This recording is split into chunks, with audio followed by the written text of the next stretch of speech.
Do recent Ragnar nerfs have you crying into your wolf pelts? Do Eldirion changes have you wondering, why the heck did the old ones make them in the first place? Well, don't you worry, because I'm here to talk to you about my favorite character. That's right, it's time to buff Incisus. Hello everyone, and welcome back to another Warhammer video. Today we're going to talk some more Tacticus.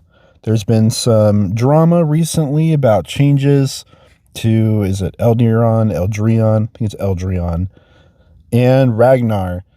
And, there's a bigger injustice taking place in the game right now, and that is our first and best Imperial healer still is sitting at his, just kind of his normal abilities.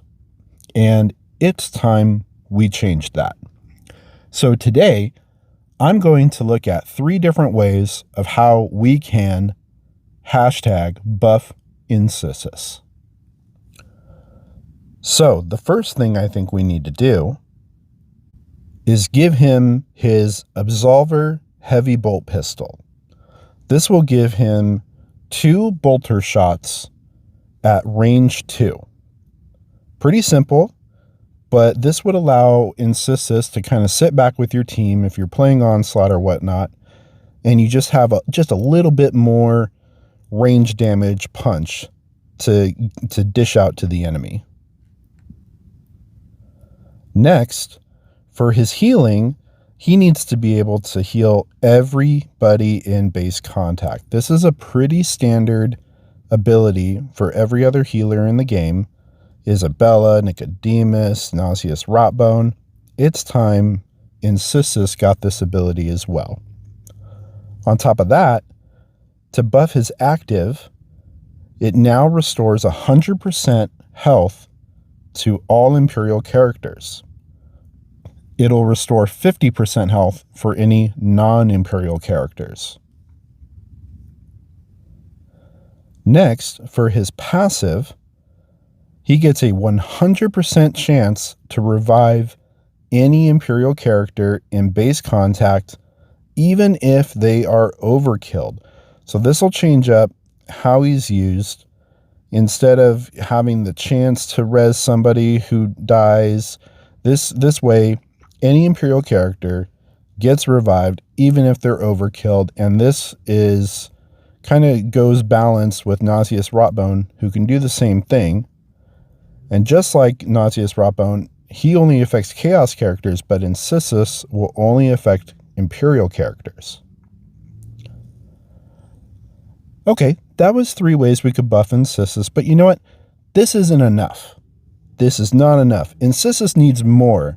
In fact, I think it's time we made Incisus overpowered. That's right, a new hashtag, make Incisus OP. And here's 3 ways how we can do that. First off, we make his bolt pistol a multi-hit ability. So he gets off his 2 shots, and then he can do 1 more shot to any target he chooses, the same target or a different target. Then we give this boy chonky Gravis armor. Just like in the new 10th edition starter set, the Apothecary Biologus, we give him Gravis armor Mark 10, and just like the rest of any Gravis armor units, you have to go through the armor twice, not counting critical hits. And finally, Reductor Vial ability. So this one's going to be a bit of a mouthful, and I'll walk you through it. This will involve changing every Space Marine in the game, every Imperial Space Marine, to have a new classification. And that is the Imperial Space Marine classification. So, any Loyalist Imperial Space Marine that dies on the field leaves a Gene Seed token. This is very similar to how the Gene Stealer cults tokens work. If one goes down, they leave a little marker on the field. So if Incisus reaches the gene seed and he either ends his turn on base contact, in base contact, or on top of the token, he will revive that character at 50% health. Just like how the Gene Stealers can at the start of their next turn. This can be activated more than once in a turn, so if you have 2, 3, 4 Space Marines who go down, he can walk up and revive all of them at once if you want to.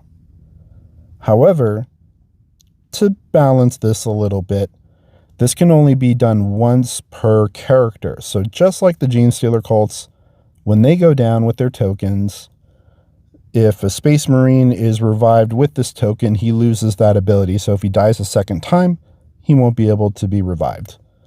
But this goes really hand in hand with how apothecaries function in the lore and how they go to harvest the gene seed from the Space Marines.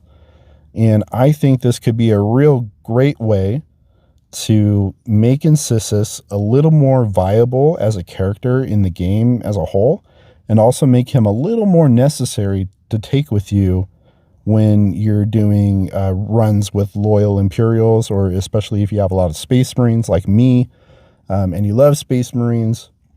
This would make Incisus a no-brainer pick, but at the same time, it still makes you want to pick and choose, because Nicodemus will have some of his buffs and abilities that you may want to take instead, or you may want to take Isabella instead with her different revive abilities. Whereas Incisus will only affect Space Marines versus Isabella affecting all Imperial characters. So thank you so much for joining me on this one. I hope you're all having a great week. Take care, and I'll see you in the next video.